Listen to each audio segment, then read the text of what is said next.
नमस्कार, ये आकाशवाणी पटना है। अब आप अभिषेक दास से प्रादेशिक समाचार सुनिए। पहले मुख्य समाचार। केंद्र सरकार ने प्राथमिक कृषि ऋण समितियों के कम्प्यूटरीकरण को मंजूरी दी।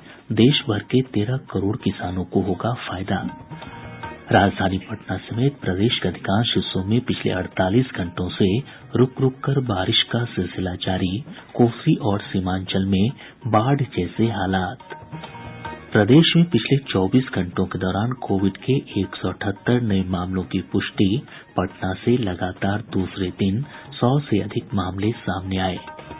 और राज्य सरकार ने कहा, बेल्ट्रॉन द्वारा आउटसोर्सिंग से विभिन्न विभागों और कार्यालयों में कार्यरत महिला संविदा कर्मियों को मातृत्व अवकाश का लाभ मिलेगा। अब समाचार विस्तार से। केंद्रीय मंत्रिमंडल ने प्राथमिक कृषि ऋण समितियों के कम्प्यूटरीकरण को मंजूरी दे दी है।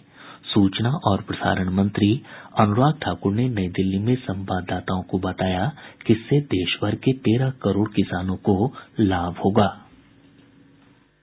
देश की 63,000 प्राइमरी एग्रीकल्चर क्रेडिट सोसाइटीज को कम्प्यूटरीकरण की यानी कि कम्प्यूटराइजेशन की मंजूरी दे दी गई है, जिसका उद्देश्य पैक्स की दक्षता बढ़ाना, उनके संचालन में पारदर्शिता और जवाबदेही को लाना और पैक्स को अपने व्यवसाय में विविधता लाने और कई गतिविधियां और सेवाओं को शुरू करने की सुविधा प्रदान करने की सहायता भी मिलेगी। जो खर्च होगा वो लगभग 2,516 करोड़ रुपए खर्च होगा, जिसमें से भारत सरकार 1,528 करोड़ रुपए खर्च करेगी।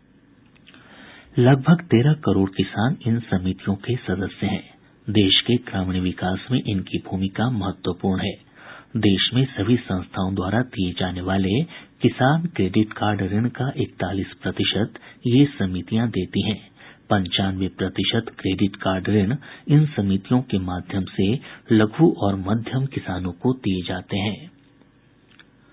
वस्तु और सेवा कर जीएसटी परिषद ने एलईडी लैंप, लाइट और धातु मुद्रित सर्किट बोर्ड पर जीएसटी की दर 12% से बढ़ाकर 18% कर दी है।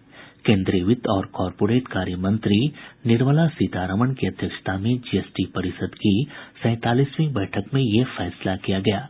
इसके अलावा सोलर वाटर हीटर और सिस्टम पर जीएसटी की दर 5% से बढ़ाकर 12% कर दी गई है। साथ ही सड़कों, पुलों, railway, metro, effluent treatment plant और अंतिम संस्कार स्थलों के लिए अनुबंधित कार्य पर कर की दर 12% से बढ़ाकर 18% कर दी गई है।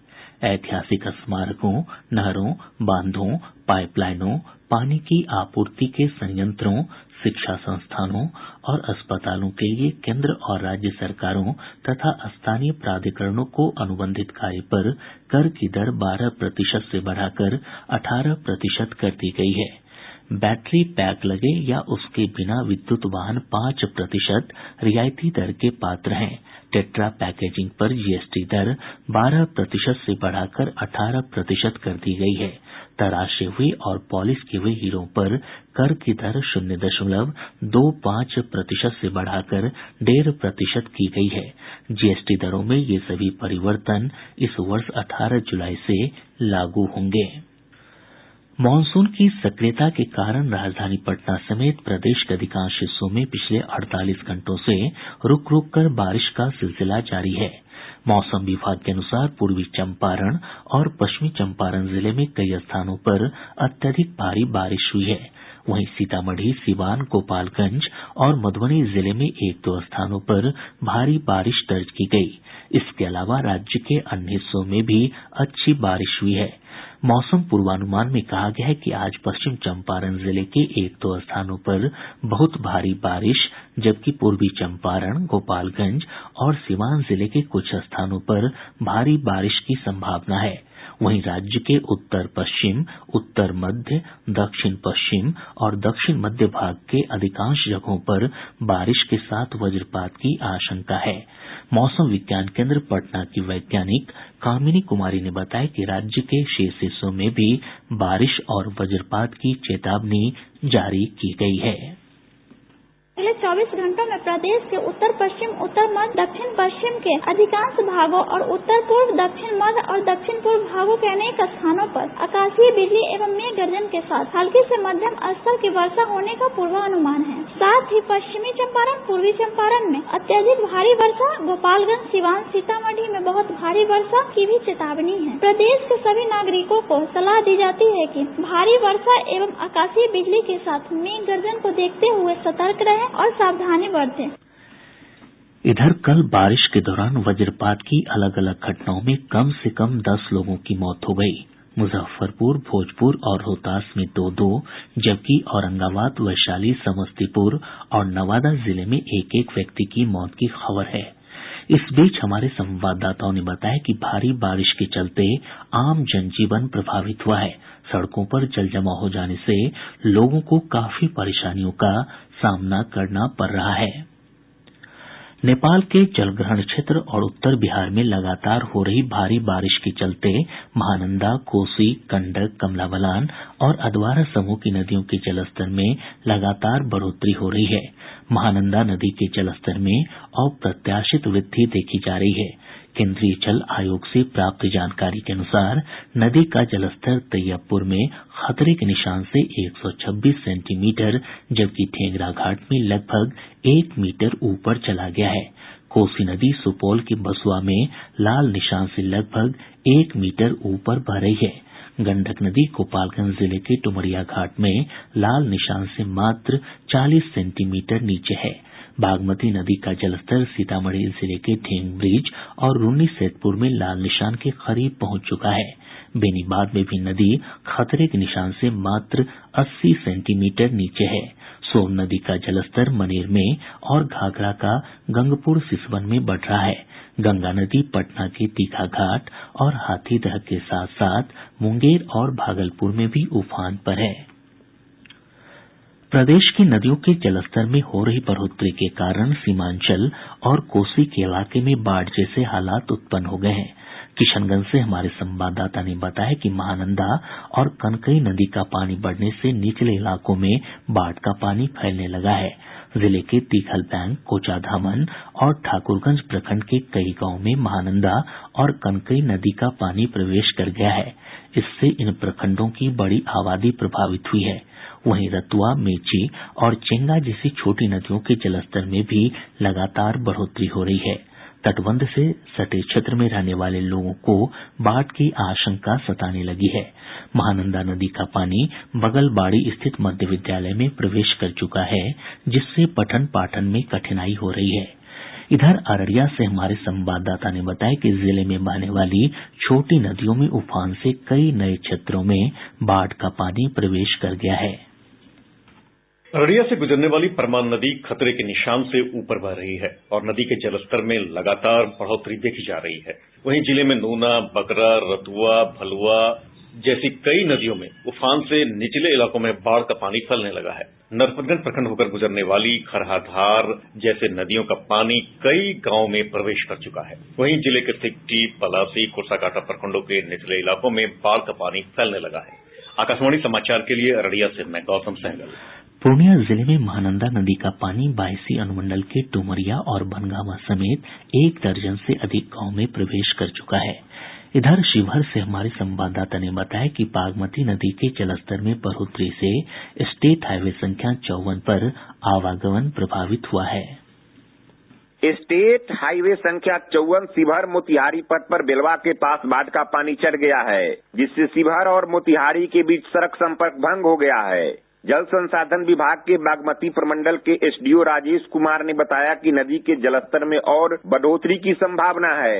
जलस्तर में वृद्धि होने से बागमती नदी के विभिन्न तटबंधों पर दबाव बढ़ गया है। आकाशवाणी समाचार के लिए शिवहर से हरिकांत सिंह। इधर हमारे संवाददाता ने बताया कि कोसी का जलस्तर बढ़ने से सहरसा, सुपौल और मधेपुरा में भी बाढ़ की आशंका बढ़ गई है। प्रादेशिक समाचार आप आकाशवाणी पटना से सुन रहे हैं। प्रदेश में कोविड के मामले में लगातार वृद्धि का सिलसिला जारी है। कल 178 नए मामलों की पुष्टि हुई। सबसे अधिक पटना से 102 मामले सामने आए हैं। लगातार दूसरे दिन पटना से 100 से अधिक मामलों की पुष्टि हुई है। वहीं दरभंगा से 10, गया से 8, बांका और भागलपुर से 7-7, बेगूसराय से 5, खगड़िया से 4 तथा मुजफ्फरपुर, अररिया और सहरसा से 3-3 लोग पॉजिटिव पाए गए हैं।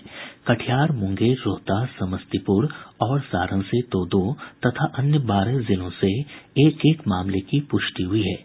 4 मामले राज्य से बाहर के हैं। स्वास्थ्य विभाग की बुलेटिन के अनुसार कल 130 मरीजों को उपचार के बाद छुट्टी दी गई। स्वस्थ होने की दर घटकर 98.41% हो गई है। वर्तमान में 933 मरीजों का इलाज चल रहा है। इधर पटना में कोविड मरीजों की बढ़ती संख्या को देखते हुए पटना सिटी के कंगन घाट पर आइसोलेशन सेंटर बनाने का फैसला किया गया है। प्रदेश में अब तक 13,63,11,000 से अधिक कोविड रोधी टीके लगाए जा चुके हैं। इनमें से 6,17,51,000 लोगों को टीके की दोनों डोज दी जा चुकी है। वहीं अब तक 32,96,000 से अधिक लोगों को बूस्टर डोज भी लगाई जा चुकी है। इधर देश में कोविड टीकाकरण का आंकड़ा 1,97,51,00,000 को पार कर गया है। बेल्ट्रॉन द्वारा आउटसोर्सिंग से विभिन्न विभागों और कार्यालयों में कार्यरत महिला संविदा कर्मियों को मातृत्व अवकाश का लाभ मिलेगा।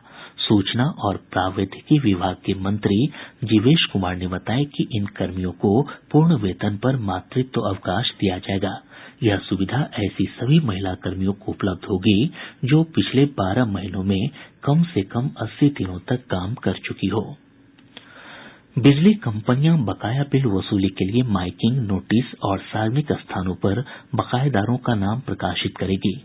South Bihar power distribution company limited के प्रबंध निदेशक महेंद्र कुमार ने बताया कि बिल वसूली में तेजी लाने के लिए ये फैसला किया गया है। पटना उच्च न्यायालय ने प्रदेश के +2 विद्यालय में भौतिकी विषय की शिक्षक नियुक्ति प्रक्रिया पर रोक लगाने का राज्य सरकार को निर्देश दिया है। न्यायमूर्ति संजीव प्रकाश शर्मा ने STET परीक्षा में भौतिकी विषय में 5 प्रश्नों के गलत होने की जांच कराने संबंधित एक याचिका पर सुनवाई करते हुए यह आदेश दिया। न्यायालय ने राज्य सरकार और बिहार विद्यालय परीक्षा समिति को इस संबंध में हलफनामा दायर करने का निर्देश दिया है। मामले की अगली सुनवाई 3 सप्ताह बाद होगी। अब पटना से प्रकाशित प्रमुख समाचार पत्रों की सुर्खियां। आज के सभी समाचार पत्रों ने असदुद्दीन ओवैसी के नेतृत्व वाली AIMIM में टूट की खबर को प्रमुखता से प्रकाशित किया है। हिन्दुस्तान ने लिखा है, तेजस्वी ने ओवैसी को दिया झटका, 4 विधायक तोड़े। दैनिक भास्कर ने इसी खबर को अपनी पहली सुर्खी बनाते हुए लिखा है, 1.5 साल में चौथा दल बदल, तोड़-फोड़ से 3 दलों का सदन में अस्तित्व समाप्त। दैनिक जागरण लिखता है, महाराष्ट्र में शक्ति परीक्षण से पहले उद्धव ठाकरे ने मुख्यमंत्री पद की कुर्सी छोड़ी। प्रभात खबर ने शिक्षा मंत्री विजय कुमार चौधरी के हवाले से लिखा है, 30,000 शिक्षकों की बहाली जुलाई तक। आज और राष्ट्रीय सहारा समेत सभी समाचार पत्रों ने उपराष्ट्रपति चुनाव कार्यक्रम की घोषणा को प्रमुखता से प्रकाशित किया है। और अब अंत में मुख्य समाचार एक बार फिर। केंद्र सरकार ने प्राथमिक कृषि ऋण समितियों के कम्प्यूटरीकरण को मंजूरी दी। देश भर के 13 करोड़ किसानों को होगा फायदा। राजधानी पटना समेत प्रदेश के अधिकांश हिस्सों में पिछले 48 घंटों से रुक रुक कर बारिश का सिलसिला जारी। कोसी और सीमांचल में बाढ़ जैसे हालात। प्रदेश में पिछले 24 घंटों के दौरान कोविड के 178 नए मामलों की पुष्टि। पटना से लगातार दूसरे दिन 100 से अधिक मामले सामने आए। और राज्य सरकार ने कहा, बेल्ट्रॉन द्वारा आउटसोर्सिंग से विभिन्न विभागों और कार्यालयों में कार्यरत महिला संविदा कर्मियों को मातृत्व अवकाश का लाभ मिलेगा। इसके साथ ही आकाशवाणी पटना से प्रसारित प्रादेशिक समाचार का ये अंक समाप्त हुआ।